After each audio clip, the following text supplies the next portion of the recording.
जय Hind. SSC MTS general awareness की classes में आप सभी साथियों का स्वागत करते हैं। तो दोस्तों, हमारे यहाँ अभी वाईफाई जो है अनअवेलेबल हो गया है। कुछ दिन से उसका नेटवर्क जो है नहीं आ पा रही है, जिससे वीडियो अपलोड करने में और क्लास लेने में थोड़ी सी परेशानी हो रही है। मैं पास के पड़ोस में जाकर ये जितने वीडियो अपलोड कर रहे हैं, ये वहीं से हम कनेक्ट करके वाईफाई जो है कर रहे हैं। तो थोड़ी सी परेशानी हो रही है, तो हो सकता है कल नेटवर्क आ जाए तो कल से मैं आप लोग की क्लास जो है लाइव क्लास रात्रि 9 बजे से होगी, या हो सकता है दिन में भी आप लोग की क्लास चल सकती है। ठीक है, तो आप लोग इस चैनल को सपोर्ट कीजिए। आप लोग का प्यार दुलार जो है आप लोग का इस चैनल से हमेशा रहेगा दोस्तों, और आप लोग को सारी जो सुविधाएं आप लोग को इस चैनल पर मिलती रहेगी। ठीक है, तो हम जनरल अवेयरनेस की क्लास से यहाँ पे लेकर आए हैं जो एसएससी एमटीएस एग्जाम के लिए इम्पोर्टेंस है। तो आइए हम लोग अपने फर्स्ट प्रश्न की बात करते हैं। यहाँ पे देखेंगे जो फर्स्ट प्रश्न है कि वेद समाज के बारे में निम्नलिखित में से कौन सा कथन सही है। वेद समाज की बात आ गया और इसमें से दो कथन दिए गए हैं, आप लोग ध्यान से देखिएगा, और ये पूछ रहा है कौन सा कथन सही है। तो अगर बात करेंगे कि फर्स्ट विकल्प की ओर ध्यान देंगे कि इसकी स्थापना जो है 1864 में मद्रास मतलब चेन्नई होता है, यहाँ पे हुई थी। ठीक है, तो ये बहुत अच्छा, ये सही लग रहा है। वेद समाज की जो स्थापना है 1864 में ही हुआ है, ये सही है ऑप्शन। ठीक है, दूसरा की बात करेंगे, इसने जाति भेद भाव को खत्म करने और विधवा पुनर्विवाह और महिला शिक्षा को बढ़ावा देने के लिए किया गया है। तो ये भी जो विकल्प दिया गया है दूसरा, ये भी सही लग रहा है। ठीक है, तो यहाँ पे मेरे ध्यान से फर्स्ट और सेकंड विकल्प जो है वेद समाज के बारे में सही निर्णय को साबित कर रहा है। तो हम लोग देखेंगे यहाँ पे डी ऑप्शन दिया गया है, फर्स्ट और सेकंड ऑप्शन जो है ये दोनों सही हैं। ठीक है, तो अब हम लोग वेद समाज के बारे में समझ लेते हैं। इनकी स्थापना किसके द्वारा किया गया था, वेद समाज के बारे में, ये क्या क्या इसमें होता है। ठीक है, वेद समाज की जो स्थापना है ये केशव चंद्र सेन और के श्रीधरलू नायडू ने मिलकर 1864 में मद्रास में ये जो है इसके वेद समाज की स्थापना किए थे।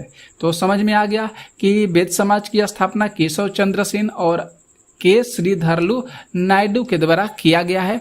1864 में कहाँ पे किया गया है वेद समाज की स्थापना, तो मद्रास में। दोस्तों ये समझ में आ गया।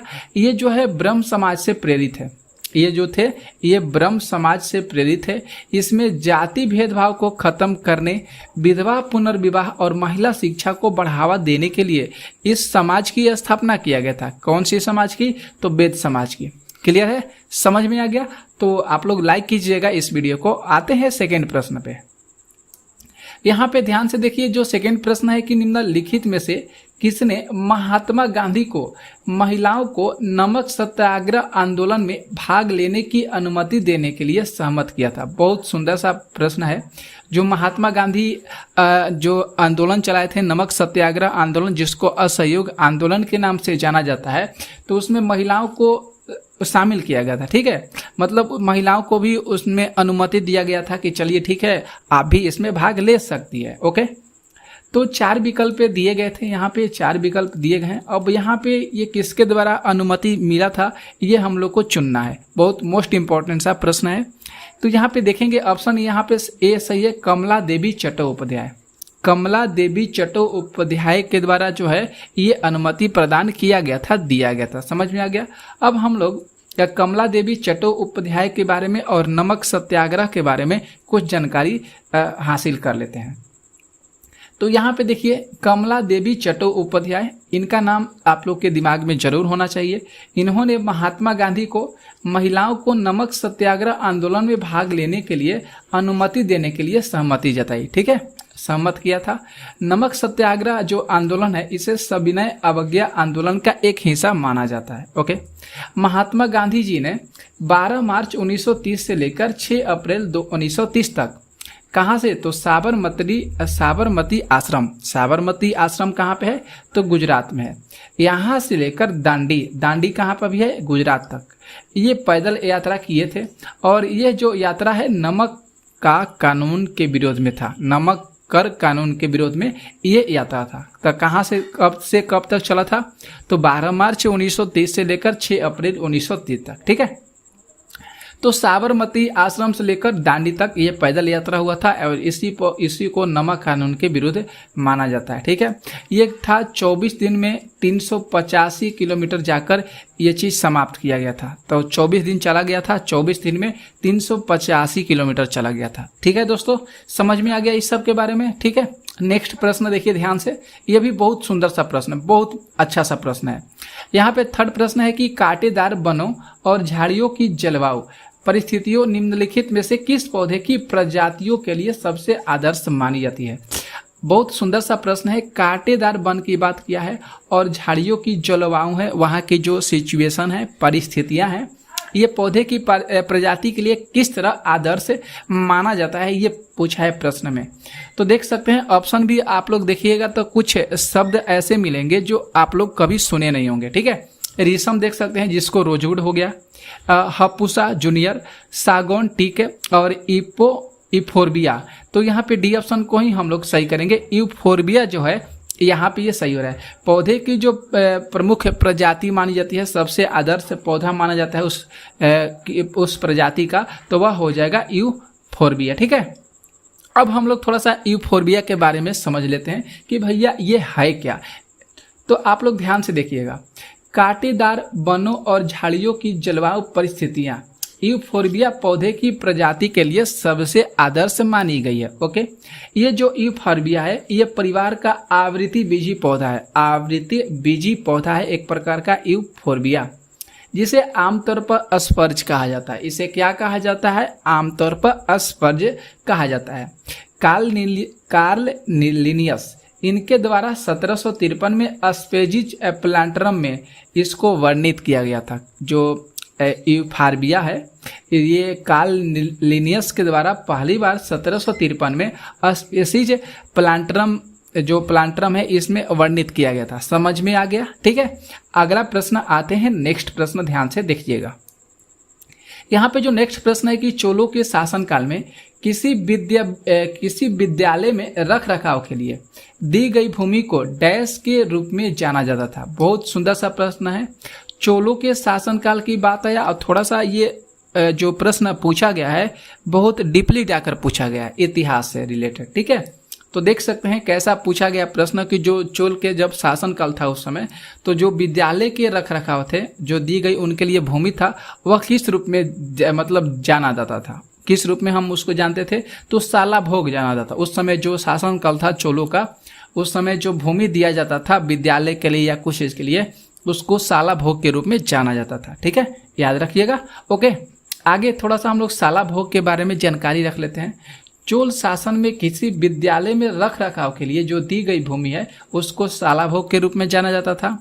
ब्रह्मदेव या ब्राह्मणों को उपहार में दी गई भूमि भेलन व गई गैर ब्राह्मण किसान मालिकों की भूमि थी। मतलब बात करेंगे जो ब्रह्मदेव या ब्राह्मणों को जो उपहार में मतलब गिफ्ट के रूप में जो दी गई भूमि होती थी उसको वेलन वगई या गैर ब्राह्मण या किसान मालिकों की भूमि होती थी। समझ में आ गया?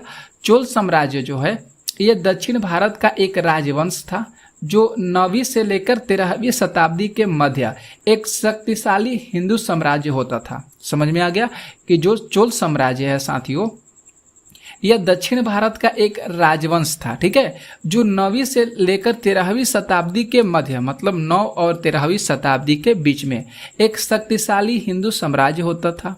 विजयालय को 1850 से 1870 ईस्वी तक इसका संस्थापक माना जाता था। चोल साम्राज्य के जो संस्थापक माना जाता था विजयालय को माना जाता था। किसको? विजयालय को माना जाता था। ठीक है दोस्तों, 1850 से लेकर 70 के करीब। ठीक है, नेक्स्ट आते हैं प्रश्न 5। देखिए प्रश्न, यहाँ पे जो 5 प्रश्न है ये भी अच्छा सा है, देख लीजिए प्रश्न। एक नाटक में नरेश ने कहा स्वराज मेरा जन्मसिद्ध अधिकार है, मैं इसे लेकर रहूंगा। यह नारा निम्नलिखित में से किस भारतीय स्वतंत्रता सेनानी के द्वारा दिया गया है?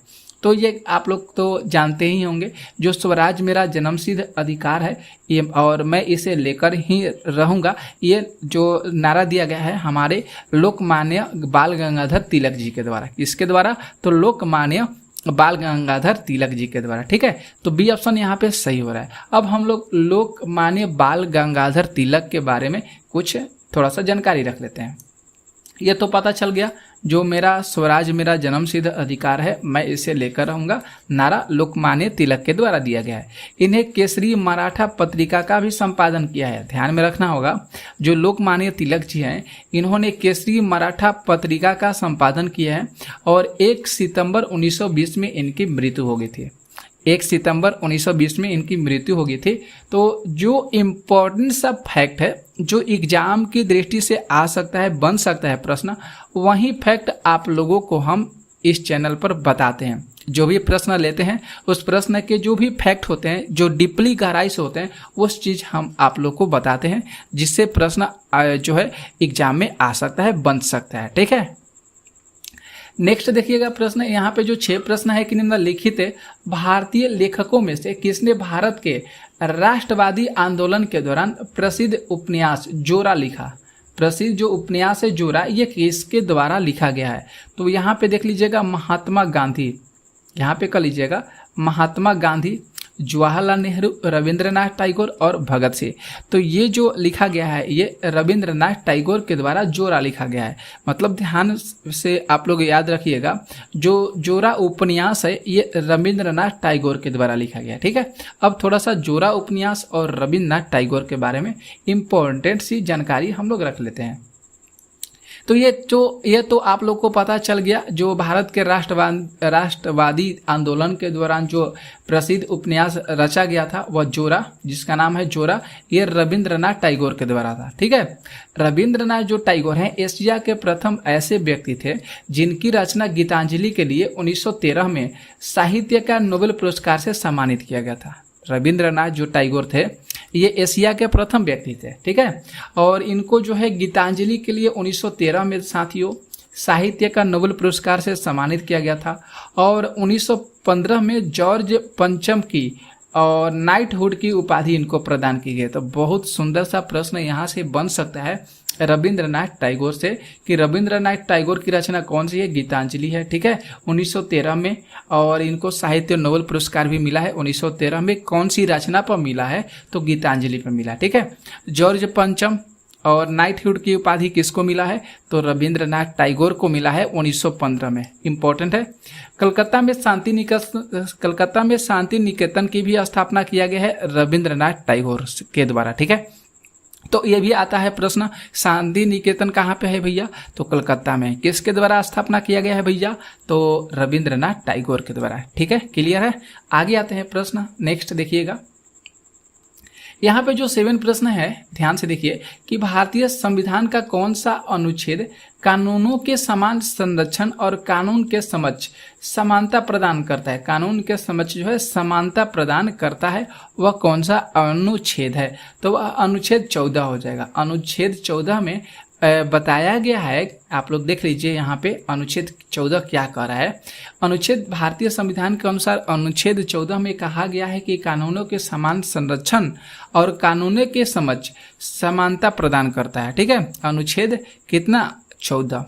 प्रारंभ में जो था, जब भारतीय संविधान का निर्माण हुआ था तो उस समय 395 अनुच्छेद थे, 8 अनुसूचियां थी, 22 भाग थे। लेकिन जब इसका संशोधन वर्तमान समय में किया गया तो 450 अनुच्छेद हो गए, 12 अनुसूचियां होगी और 25 भाग हो गए। इसे ध्यान में रखना होगा। अभी 450 अनुच्छेद, 12 अनुसूचियां, 25 भाग। ठीक है, क्लियर है। आगे प्रश्न आते हैं, जो 8 प्रश्न है, ध्यान से देखिए। यहाँ पे जो 8 प्रश्न है कि आयनिक यौगिक NaCl का रासायनिक नाम क्या है, तो सोडियम क्लोराइड। ये चीज तो पता है, सोडियम क्लोराइड। ठीक है, सी ऑप्शन यहाँ पे सही हो रहा है, NaCl। आप लोग ध्यान से देखिए, सोडियम जो NaCl है इसका रासायनिक नाम सोडियम क्लोराइड है। एक प्रकार का अकार्बनिक यौगिक है। इसका नाम, जिसे नमक या साधारण नमक के नाम से जाना जाता है, NaCl को। ठीक है, जल के खारा होने का जो सामान्य कारण होता है वह सोडियम क्लोराइड ही होता है। जल जो खारा होता है जिसको NaCl कहा जाता है, इसका जल जो होता है खारा होता है। ठीक है, जिसके कारण किसके कारण खारा होता है, तो सोडियम क्लोराइड के कारण खारा होता है। ओके, इसका उपयोग वाशिंग सोडा में होता है, कास्टिक सोडा में होता है, सोडियम सल्फेट में होता है, क्लोरीन में इसका इस्तेमाल किया जाता है। क्लियर है, समझ में आ गया। अगला प्रश्न यहाँ पे देखते हैं, जो 9 प्रश्न है कि बौद्ध वास्तुकला में स्तूप को श्रद्धांजलि अर्पित करने के लिए भक्तों के लिए पैदल मार्ग क्या कहलाता था। अच्छा सा प्रश्न, बहुत सुंदर सा प्रश्न है, डीपली प्रश्नों को पूछा गया है। बौद्ध जो वास्तुकला है इसमें जो स्तूप होते थे, बौद्ध स्तूप था, ठीक है। तो जब वहां पे श्रद्धांजलि अर्पित किया जाता था भक्तों के द्वारा तो पैदल जाया जाता था, ठीक है। स्वाभाविक रूप से बात है कि पैदल जाया जाता था। तो वहीं जो मार्ग होता था उस मार्ग को क्या कहा जाता था जब श्रद्धांजलि देने भक्तों के द्वारा जाया जाता था। अंड, तोरण, मेधी, छतरी। तो ध्यान में रखना होगा यहाँ पे जो मेधी हो जाएगा ये सही हो जाएगा, मेधी कहा जाता था। तो यही चीज यहाँ पे देख लीजिएगा, मेघी कहा जाता था। ये वृत्तीय छत छोटा होता था, इसका जो वृत्तीय छत है ये छोटा है, जो एक रेलिंग से जुड़ा होता था। और यात्री जो थे, भक्त जो थे, इसी मार्ग का अनुसरण करके श्रद्धांजलि अर्पित करते थे, ठीक है। तो एक वृत्ताकार आकार का छोटा सा होता था, रेलिंग टाइप का होता था, आप लोग देखे होंगे। और यही मार्ग से जाकर जो यात्री थे, भक्त जन तो यहाँ पे जाकर श्रद्धांजलि अर्पित करते थे, ठीक है दोस्तों। आगे आते हैं प्रश्न। यहाँ पे जो 10 प्रश्न है ध्यान से देखिए। जीवित जीवों के क्षेत्र और पर्यावरण के साथ उनके जो पारस्परिक व्यवहार होते हैं उसको इंगित किया गया है। 4 ऑप्शन दिए गए हैं। तो पूरा जो जीव मंडल होता है, देख सकते हैं सी ऑप्शन यहाँ पे सही होगा। जीव मंडल जिसको बायोस्फीयर के नाम से जाना जाता है, इसके अंदर पूरा जीव मंडल आ जाता है, ठीक है। तो स्थल मंडल को लिथोस्फीयर ध्यान में रखिएगा, वायुमंडल को एटोस्फीयर और जल मंडल को हाइड्रोस्फीयर और जो जीव मंडल होता है उसको बायोस्फीयर के नाम से जाना जाता है, ठीक है। अब थोड़ा सा हम लोग जीव मंडल के बारे में समझ लेते हैं। जीव मंडल जिसको बायोस्फीयर, जीवित जीवों के क्षेत्र और पर्यावरण के साथ जो पारस्परिक संबंध होता है, व्यवहार होता है, यह जीवमंडल बायोस्फीयर से है, ठीक है। इसमें जो बात करेंगे, भारत में कुल जो 18 बायोस्फीयर रिजर्व है। भारत में कुल कितने बायोस्फीयर रिजर्व है? तो 18 है, याद रखिएगा। पहला जो बायोस्फीयर रिजर्व है ये 1986 में नीलगिरी बायो रिजर्व था। पहला जो बायोस्फीयर था ये 1986 में नीलगिरी बायो रिजर्व था, ठीक है। नेक्स्ट देखिए प्रश्न यहाँ पे 11 जो प्रश्न है यहाँ पे कि निम्नलिखित में से वह कौन सा मानक संसाधन है जिसके द्वारा भारत में चुनाव कराए जाते हैं। कौन सा संसाधन है? तो इलेक्ट्रॉनिक वोटिंग मशीन जिसको ईवीएम कहा जाता है। इलेक्ट्रॉनिक वोटिंग मशीन जिसको ईवीएम कहा जाता है, भारत में इसी के द्वारा जो है ईवीएम के द्वारा ही जो है जो चुनाव आयुक्त होता है ये चुनाव भारत में कराता है। हर स्टेट में चुनाव कराता है। तो हम थोड़ा सा ईवीएम के बारे में समझ लेते हैं। तो वोटिंग ईवीएम आप लोग देख सकते हैं, जो वोटिंग मशीन है ये तो आप लोग को पता चल गया। ईवीएम की जो पहली बार इस्तेमाल हुआ था 70 पारूर विधानसभा क्षेत्र में 1982 में किया गया था। कब किया गया था इसका इस्तेमाल सबसे पहले? तो 70 पारूर विधानसभा क्षेत्र वाले जो है 1982 में इसका सबसे पहले इस्तेमाल किया गया था, ठीक है। छोटा पॉइंट है, जो इम्पोर्टेंट था बता दिए। यहाँ पे 12 प्रश्न है कि निम्नलिखित में से 1947 का कौन सा अधिनियम ट्रेड यूनियनों के साथ अवैयक्तिक कामगारों के संबंध में भारतीय श्रम कानून को विनियमित करता है? सुंदर सा प्रश्न है। कौन सा ऐसा जो अधिनियम है जो ट्रेड जो भी यूनियन है उनके साथ वैयक्तिक कामगारों के साथ भारतीय श्रम कानून को विनियमित करता है? तो वह हो जाएगा औद्योगिक विवाद अधिनियम। वह कौन सा हो जाएगा? औद्योगिक विवाद अधिनियम। अब थोड़ा सा औद्योगिक विवाद अधिनियम के बारे में समझ लेते हैं, ये क्या है। तो देख लीजिए, औद्योगिक विवाद जो अधिनियम है ये अप्रैल से लागू हुआ था। अब तो थोड़ा सा हम यहाँ पे इसके बारे में नहीं समझा सकते हैं आप लोग को, ये थोड़ा सा कह सकते हैं इसके बारे में जो पॉइंट लेना था नहीं लिख पाए, ठीक है। ये अधिनियम जो है अप्रैल से हुआ था, कब हुआ था ये तो नहीं पता है, लेकिन 1947 याद कीजिएगा। जो औद्योगिक विवाद अधिनियम है ये 1947 ट्रेड यूनियनों के साथ व्यक्तिगत कामगारों के संबंध में भारतीय श्रम कानून को विनियमित को पारित करता है। इसके बारे में मेरे पास थोड़ा सा अभी जानकारी उपलब्ध नहीं है दोस्तों। अगर आपके लोगों के पास जानकारी उपलब्ध होगा तो जरूर आप कमेंट करके बता सकते हैं, ठीक है। आगे यहाँ पे देखेंगे जो 13 प्रश्न है, 13 प्रश्न है कि नमिता कयांत्रित सेल के एक उदाहरण के बारे में बात करती है। ओके, वह निम्नलिखित में से कौन सा हो सकता है? कयांत्रित सेल की बात किया है। तो कयांत्रित सेल में आग्नेय चट्टान आते हैं, अवशेषीय चट्टान आते हैं, रूपांतरित चट्टान आते हैं, ये इसका हिस्सा माना जाता है। तो कयांत्रित चट्टान में संगमरमर आ जाएगा, ठीक है। यहाँ पे सी ऑप्शन बिल्कुल सही हो जाएगा। आप लोग यहाँ पे देख सकते हैं जो जब भी आग्नेय, अवसादीय और अन्य रूपांतरित जो चट्टान होते हैं ये भौतिक और रासायनिक परिवर्तन होते रहते हैं। इसके अंदर भौतिक परिवर्तन और रासायनिक परिवर्तन देखने को मिलते रहते हैं। तो देख सकते हैं जो क्यांतरी चट्टान होती है वह अपनी मूल रूप छोड़कर अन्य रूपों में बदल जाती है, जिसको क्यांतरी चट्टान के नाम से जाना जाता है। ठीक है, चट्टान जो होते हैं अत्यधिक गर्मी या दबाव से अपने मूल रूप में क्या होते हैं, बदल जाते हैं। मतलब अगर इसके अंदर अत्यधिक गर्मी होता है, दबाव होता है, तो अपने मूल रूप में क्या होते हैं, बदल जाते हैं। तो ध्यान में रखना होगा। वैसे क्यांतरी चट्टान को हम कहते हैं जो मूल रूप छोड़कर अन्य रूपों में बदलते हैं, उसी को क्यांतरी चट्टान कहते हैं। ठीक है, बात करेंगे एग्जाम्पल का तो संगमरमर हो जाएगा, क्वार्टरजाइट हो जाएगा, सिस्ट हो जाएगा, नाइट हो जाएगा, नाइस हो जाएगा। ये सारे जो हैं क्यांतरी चट्टान के उदाहरण है। समझ में आ गया? तो इतना ही प्रश्न लिए थे। कैसा क्लास लगा आज आप लोगों का जरूर कमेंट करके बताइएगा और इस वीडियो को शेयर भी जरूर कर दीजिएगा।